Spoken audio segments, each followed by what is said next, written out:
Kinben Book 5, Chapter 24. Anong nangyari sa inyo? Akala ko ayos na ang momentum natin, pero pinahabol pa ninyo ang kalaban. Bulalas na ngalan ni Coach Barcibal sa kanyang mga players sa pagdating nila sa bench. Tuwang-tuwa na nga siya sa nangyari sa pagpasok ni Lastimosa, kaso bigla itong naglaho nang nakagawa ng isang 5-0 run ng Kalapan sa huling minuto ng second quarter. Peter, natatalo ka pa rin sa rebound noong katapatan mo. Sino ba iyon? Nahihinaan na ako sa iyo. Vincent, nasaan ang offensive game mo noong unang quarter? Tanong naman ni Coach. Hindi ba Coach kayo ang may sabing ipasa ko ang bola kay Lastimosa? Ginawa ko naman. Sinunod ko lang kayo. Sagot naman ni Gomez na ikinangisi naman ni Julius. Oo nga Coach. Kaya ayun, wala nang ball movement. Banat naman ni Gamboa. Si Kyle naman, matapos uminom ng tubig ay nananatiling walang reaksyon sa sinasabi ng kanyang mga kasama. Tama rin naman dahil sumunod lang ang mga ito sa gameplay na gusto ng kanilang coach. Pero tama rin naman na nawalan daw sila ng ball movement. Nag-expect lang siguro ako na makikipagkompetensya sa akin si Maki sa pagpuntos. Nagulang talaga ang isang iyon. Biglang naging team player. Nasabi na nga lang ni Lastimosa sa sarili at medyo hindi siya natuwa sa ganoong ginawa ni Maki. Hindi enjoy kapag ganoon, Maki. Ikaw Kyle, kaya mo bang pigilan si Romero? Tanong pa nga ni Coach Barcibal sa kanya. Napangiti naman si Kyle nang marinig iyon. Tiningnan nga niya ang matanda nilang coach. Ako ang bahala kay Romero. Alam ko ang galawan ng isang iyon. Ang mabuti pang gawin ng mga players mo ay galingan sa depensa at huwag matulog sa pwestuhan kapag nasa atin ang possession. Sa totoo lang, maganda ang tandem ni Gamboa at Gomez. Kaso kapag natalo sila sa gigilan ay sila ang unang tumitiklop at nawawala sila sa focus. Kapag ginawa sa inyo ng kalaban ang gulang na ginagawa ninyo sa kanila, tanggapin ninyo. Hindi yung bigla kayong maiinis kapag hindi pabor sa inyo ang tawag ng referee. Hindi na kayo bata. Hindi rin palaging kayo ang mananalo sa gulangan. Dahil hindi lang kayo ang magulang maglaro na player sa basketball. Sambit ni Kyle na halatang pinapatamaan ng GG Brothers.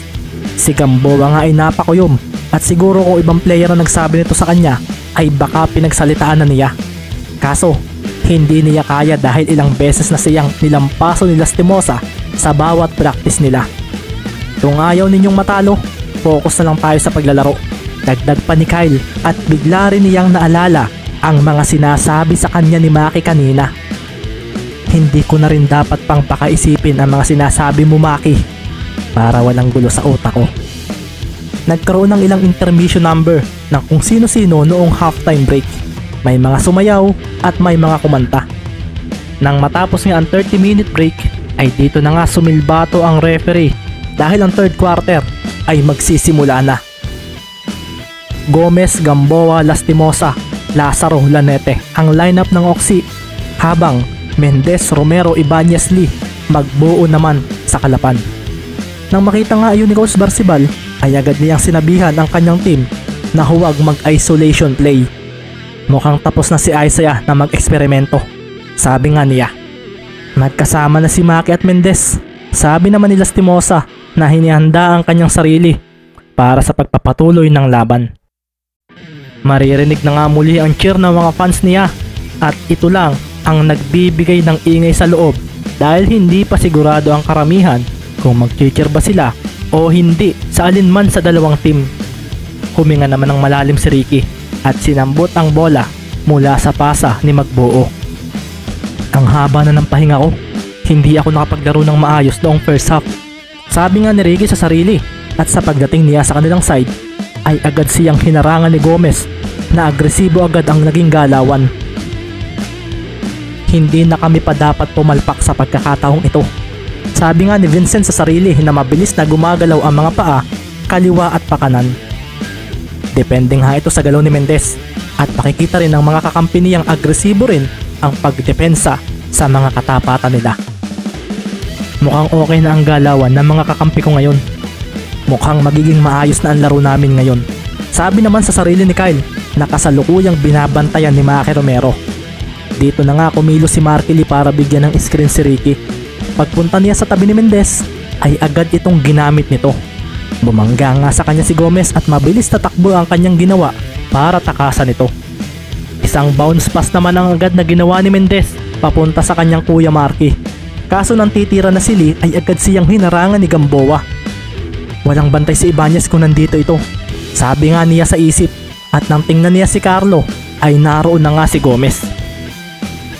Mabilis na rotation sa depensa ang ipinamalas ng Oxy sa ginawang switching ni na Mendez at Lee.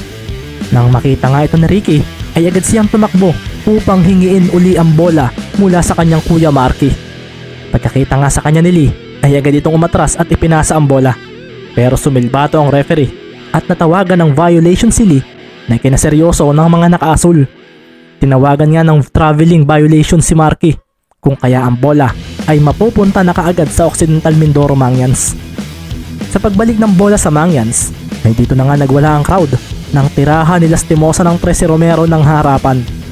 Ang bilis ng pangyayari at si Maki ay hindi agad nakareact sa ginawa nito. Sorry Maki, sabi na nga lang ni Kyle na agad na tumalikod at lumayo. Isang mahinang fist bump din ang ibinigay niya kay Gomez na siyang nagbigay ng assist sa kanya. Uuna na ako sa iyo Maki. Sabi pa nga ni Kyle sa sarili at sa pagharap niya sa kanilang paparating na kalaban ay isang manlalaro rin ang gumulat sa mga manonood. Makikita nga si Mendez na nakataas ang kanang kamay na unti-unting kumuyom. Isang malayong tres ang pinakawala ni Mendez na nagpaseryoso rin kay Maki. Sa pagpasok ng bola sa loob ng ring ay siya ring pagngiti ni Ricky at paglingon sa paparating pa lang niyang mga kasamahan. Game na. Wika ni Ricky at dito na nga dahan-dahang napangiti si Maki dahil bigla niyang nakita ang Mendez na nakilala niya noon sa CBL. Ito ang unang pumasok sa isip niya at dito na nga siya lumapit dito at ginulo ang buhok nito. Mukhang okay ka na sabi ni Maki at si Ricky ay napangiti nang marinig yun. Sorry kanina nanibago ako pero ngayon okay na. Talunin natin sila. Kuhanin natin ang unang panalo ngayong gabi. Seryosong winika ni Ricky na kinaseryoso ng kanyang mga kasamahan. Sa oras daw na si Ricky na nagsabi ng mga salitang tulad nito ay parang unti-unting nagbabago ang kanilang pakiramdam. Hindi nila maintindihan kung ano ang mayroon sa isang ito pero nakapagbigay agad ng kagaanan sa kanilang sarili ang mga narinig nila. Napaseryoso naman si Lastimosa nang marinig ang sinabing iyon ni Mendez at nakita rin niya ang biglang pagsaya ng dating ni Maki. Hindi niya alam kung ano ang mayroon pero nang bumalik sa kanila ang bola ay napaseryoso na lang siya nang isang steal ang nagawa ni Mendez sa kakampi niyang si Gomez. Paano niya naagaw ang bola? Tanong agad ni Vincent na agad na hinabol si Mendez na hinabol din ang bola. Tumapon niyon palabas at ang mga manonood ay napaseryoso nang tumalon ang pinakamaliit na player sa game upang isalba iyon. Hinabol pa niya. Bulalas naman ni Kyle at muli nitong naibalik ang bola papunta sa loob ng court. Sinambot naman agad ni Maki ang bola at nang harangan siya ni Kyle ay dito na napangiti ang binata. Kumanan si Maki at doon na nga napaseryoso si Lastimosa nang lampasan siya ng kanyang katapat. Isang mabilis na sidestep at pagkatapos noon ay biglang ibinato ni Maki ang bola sa basket at doon ay makikita ang pagdating ni Ibanez. Sinambot niya ang bola sa ere at idinakdak ito. Ang mga manonood nga ay napaseryoso pero mas natuon ang atensyon nila nang makitang nakatayo na sa tabi ng court si Mendez. Kasalukuyan nga ito nagpapagpag ng puwetan at sa pagbalik ng bola sa Oxy ay bumigla na lang ito ng takbo at isang hindi inaasahang steal ang kanyang ginawa mula kay Gomez. Pagkatapos noon ay sumugod agad si Ricky sa basket at tumalon upang pumuntos. Kaso lumitaw bigla si Lastimosa upang siya ay pigilan. Nakikita nga seryosong mukha ni Kyle at nakita niya ang nagdidilim na paningin ni Mendez na may kasama pang ngiti. Wala na sa kanya ang bola. Nasambit na nga lang ni Lastimosa at mula sa hindi kalayuan ay naroon na nga si Maki na mabilis na nagpakawala ng isang 2-point shot na tuluyang nagpatahimik sa fans ni Kyle. 53-55 ang score at lamang na nga muli ang Calapan City matapos ang play na iyon. Si Mendez nga at Romero ay agad na nag-apiran at umalingaw-ngaw ang tunog noon sa buong court na pumukaw rin ang atensyon ng mga manonood. "Anong ginagawa ninyo? Gumising nga kayo!" sigaw naman ni Coach Barcibal sa kanyang mga manlalaro. Napailing na nga lang si Gomez at pagkasambot niya sa bola ay mabilis niyang hinanap si Mendez. Dalawang sunod na siyang naagawan ito at hindi na raw ito makatarungan. Napatingin nga rin siya kaagad kay Gamboa at dito nga siya nito binigyan ng screen. Isang switching ang naganap at dito nga ay agad niyang ipinasa ang bola kay Julius na mabilis na nilampasan si Mendez gamit ang bigat ng katawan. Nagpakawala agad siya ng jump shot ngunit nagmintis iyon nang maharangan nili ang kanyang ring vision. Ang rebound nga ay nakuha ni Magbuo at pagkatapos noon ay nakita niyang tumatakbo na kaagad sina Romero at Ibanez sa side nila kung kaya ibinato na niya ang bola papunta sa kanilang side. "Kami ang dapat talagang manalo sa game na ito dahil solido ang lineup namin," sabi na nga lang ni Isaiah sa kanyang sarili at pagkasambot ni Maki Romero sa bola ay mabilis namang siyang sinabayan ni Lastimosa. Nagbago ang galawan nila. Hindi naman sila ganito kanina sa first half at itong si Mendez parang ibang iba kumpara sa nakita ko kanina. Sabi nga ni Lastimosa sa isip na mabilis na hinarangan si Romero. Si Ibanez naman ay mabilis na hinarangan ni Gomez at dito na nga napahinto si Maki para hintayin ang kanyang mga kasamahan. Ito Kyle ang tunay na pag-e-enjoy sa basketball. Sambit ni Maki na ikinaseryoso ni Kyle. "Anong pinagsasabi mo? Sugod Maki," sabi naman ni Lastimosa. Kaso ipinasa ni Maki ang bola sa paparating na si Mendez na ikinaseryoso ng kanyang defender. "Team kami rito Kyle. Ito ang isang bagay na hindi mo natututunan kahit pasabihin nating magaling ka." Wika nga ni Maki na mabilis na lumayo kay Ricky para hindi ito malapitan ni Lastimosa. "Naalala mo ba nang tinanong kita kung may mga naging kaibigan ka sa pagdayo-dayo mo sa kung saan-saan para makipaglaro ng basketball? Ang palagi mong sagot ay wala except sa akin."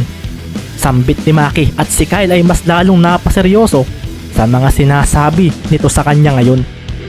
"Iyong pag-e-enjoy na sinasabi mo sa akin, iyan din dati ang iniisip ko." "Pero mali iyan Kyle," sabi pa nga ni Maki. "Pinapangaralan mo ba ako Maki? Alam mo ang mga pinagdaanan ko." Wika naman ni Kyle na seryosong sinasabayan si Maki. "Alam ko nga, pero iyan ba ang gusto mong mangyari? Ang ipakita sa pamilya mo na magaling ka? Na kaya mong tapatan si Kyrie lalo na sa basketball?" "Ito Kyle ang totoo, hindi ka nag-e-enjoy sa paglalaro ng basketball.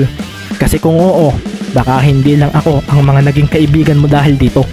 Seryosong winika ni Maki at makikita naman si Mendez na ibinato ang bola sa ilalim ng basket. Sinambot naman iyon ni Magbuo at pagkatapos ay isang mabilis na pagtira sa bola ang kanyang ginawa. "Masyado ka nang maingay Maki." Bulalas naman ni Kyle na agad na hiningi ang bola mula sa kanyang kakampi nang mapunta muli sa kanyang team ang possession. "Mga nonsense ang sinasabi mo. Kung ayaw mong makipag-showdown sa akin sa game na ito," sambit nga ni Lastimosa at nabigla na lang si Maki nang lampasan niya ito. "Desidido na akong talunin kayo. Hindi mo ako kaya Maki, kaya sorry para sa game na ito." Sambit nga ni Lastimosa at nilampasan naman niya ang pagharang sa kanya ni Magbuo at dito na nga siya tumalon palapit sa basket. Gamit ang kaliwang kamay ay isang layup ang kanyang ginawa kaso nabigla siya nang may sumabay sa kanya, si Ricky Mendez. "Nasisiraan ka na ba?" Bulalas pa ni Kyle na itinuloy ang kanyang layup at kasunod noon ay ang pagsilbato ng referee. Pumasok ang bola sa basket at basket counted ito dahil natawagan si Mendez ng foul dahil sa ginawa nito. Nagwala na naman nga ang fans ni Lastimosa kaso napaseryoso naman si Kyle ng pagmasdan si Mendez. Ito na nga ang ikatlong foul nito at hindi ba raw ito nag-iisip sa ginawa nito? Sa hindi nga inaasahang pagkakataon ay biglang nagmintis ang free throw ni Lastimosa at si Magbuo ang nakakuha ng rebound.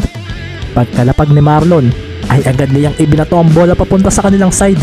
Sinambot nga ito ni Mendez at dito naman lumitaw ang JJ Brothers at makikita nga sa mukha ng dalawa ang kaseryosohan. Si Ricky naman ay naging kalmado at binigla niya ang dalawa ng isang pagyuko. Sinundan niya ito ng isang mabilis na pag-abante at dumaan siya sa pagitan ni Gomez at Gamboa.